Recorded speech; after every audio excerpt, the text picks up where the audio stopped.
We're back, but this time we're at the Metrodome in Minneapolis, Minnesota for super modified mud racing. From a standing start, these machines will accelerate 80 feet and then try to stop within another 80 feet against the clocks in a lap time competition. Joe Reinhold from South Dakota with his Jeep Funny Car. The South Dakota State champ will take on a nearly identical machine driven by Bill Worth here at the near lane called the Mud Dragon.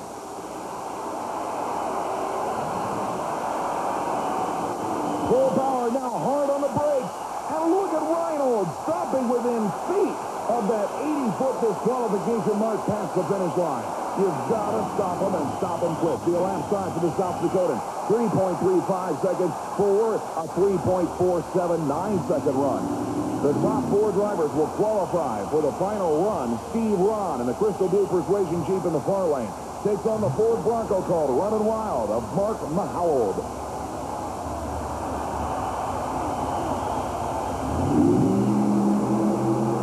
Mahould gets the jump and runs into problems. And now the Crystal Blue Persuasion machine stops well within the allotted distance.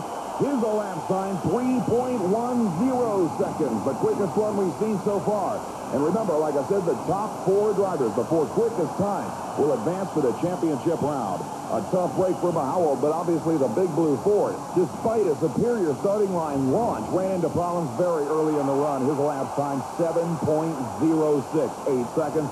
And right now, that's the one the next drivers must beat to qualify for this 4-car field.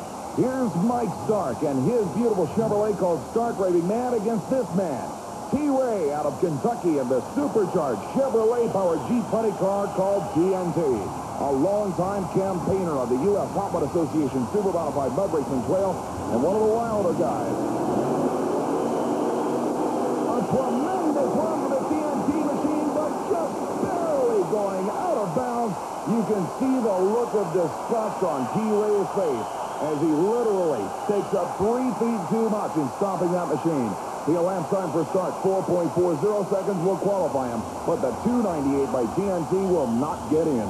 Plenty of ski area, the beautiful Just Another Ecstasy fuel-injected Chevy-powered Jeep Funny Car will move up against Randy Van Werthausen's Iowa-based 1976 Corvette called Swamp Rat.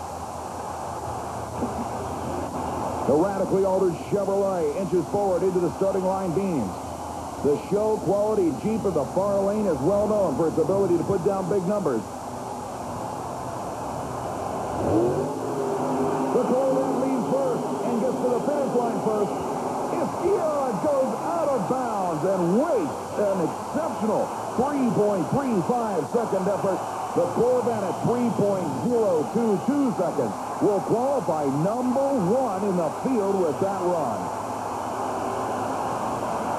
Interestingly, that will bring out Randy Van Werthausen's Iowa-based brother, Robert Van Werthausen, in the Wild Thunder Chevy-powered machine built exclusively for this sport.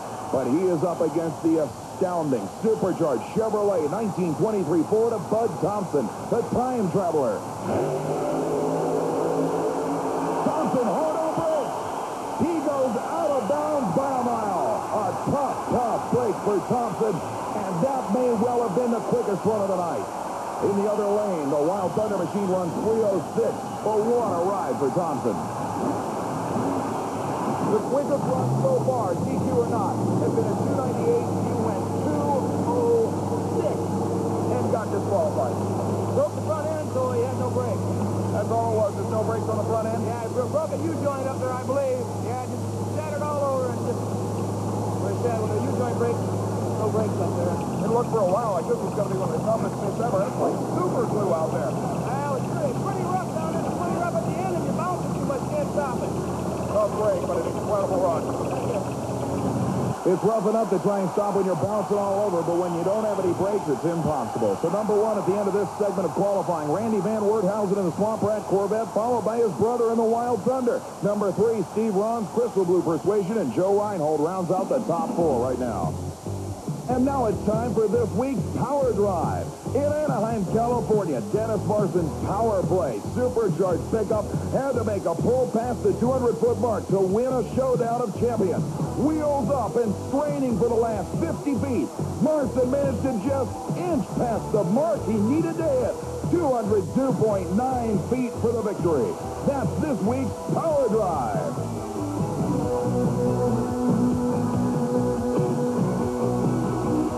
Super Trax will be right back with more extreme motorsports action. Don't go away.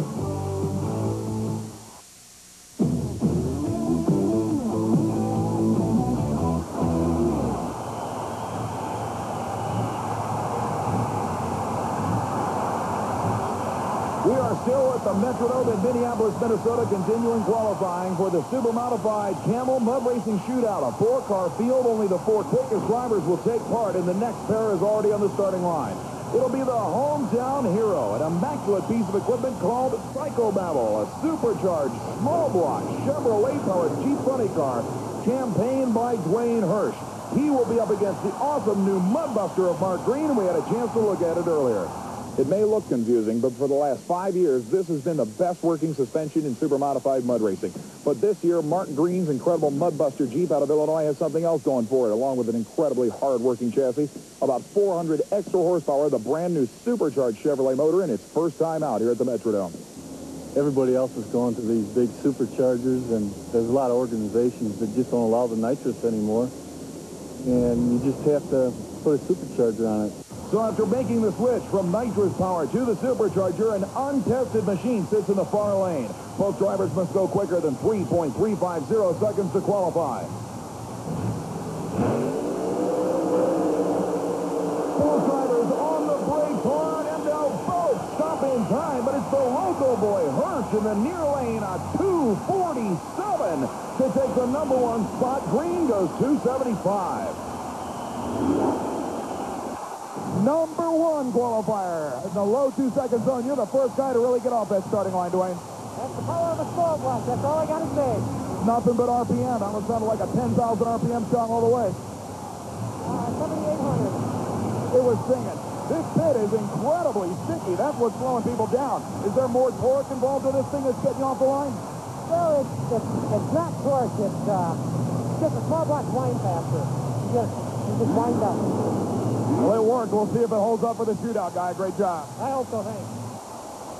It will definitely put the pressure on the remainder of the competitors trying to qualify for this field, as now the bump spot goes all the way down to 306. Here's the point-blank shortened Chevrolet of Gordon Jesse taking on this guy, Big John Daly, and the Jeep aptly named Hang On. Both cars utilizing nitrous oxide injection. Waiting for the green.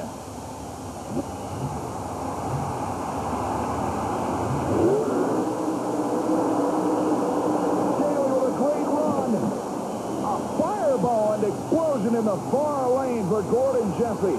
Daly will get the win, and what a pass. 2.483 seconds for the #2 qualifying spot. A tough break for Jesse. He is way out of bounds, but you saw that fireball going right into his face when the engine backfired in the shutdown area. He is disqualified. That will bring up one of the toughest drivers in the central Midwest. This is the gorgeous heartbeat Chevrolet of Jim Bamford. Always a tough runner despite its somewhat short wheelbase. He will be up against Rich Smith, the radical rear-engine machine called Southside Shaker. We're talking about wheelbases. This one is long. But something goes wrong for the Southside Shaker, and it's Bamford who gets to the finish line first. But the elapsed time won't be good enough. 3.46 seconds. Even larger problems for Schmidt at 3.77 in the rear-engine Chevrolet. Next up in the near lane, Tim Finch, the Bushwhacker Jeep, an immaculate piece of equipment, takes on the heavyweight, high-riding Ford of Darrell Hirsch, the big truck called the Maniac in the far lane. Problems in the far lane, but what a pass here in the near side. But surprisingly, Finch will only run 2.98 seconds. 2.98 for Finch. Runs into problems in the shutdown area. Even bigger problems were encountered in the far lane by Hirsch. Len Brink, the 32 Special out of Michigan, is the last car to try and qualify. A great run on the brakes. He'll stop it within a matter of feet, and the lap side, 2.508 seconds will qualify number 3, and that gives us a tough 4-car field going into the championship dash. The number 1 qualifier will be the hometown hitter, Dwayne Hirsch, at 2:47 in the Psycho Machine, followed by John Daly. Then at the number 3 spot, Lynn Brinken. On the bump spot, number 4, the brand-new Mudbuster of Bart Green. When battle resumes, it will be awesome. Eliminator, Gravedigger, Bigfoot, and the rest will be back. Plus, stuntman Brian Carson in one of the wildest stunts ever. Stay with us.